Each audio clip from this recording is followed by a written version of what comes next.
Hey everybody, this is Scotty at Selling Off-Road again. Maybe a little noisy because I'm right here by the highway out front of our shop, but got another GMC Denali 2500 with the Cognito treatment and 371150s on the factory wheels. Like I said in the last video, this is becoming a really popular combo because it's not as expensive and of course as high as a full suspension lift, but you can get a full wheel and tire and the full 37 inside that wheel well. This particular kit is the tubular style control arm and ball joint from Cognito. It's a little bit different than the last one. The last one had the FAD style or boxed welded control arms with different bushings and ball joint in it.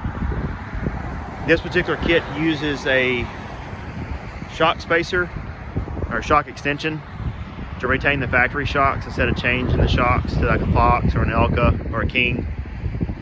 There's multiple options of this setup depending on your budget.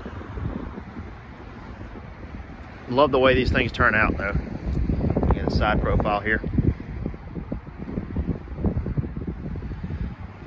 So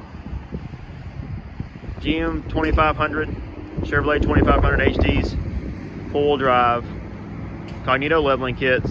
We do a little Fender Pin Back Kit. We either do the Westcott kit or do something here on our own. And then 371150s on the factory wheels.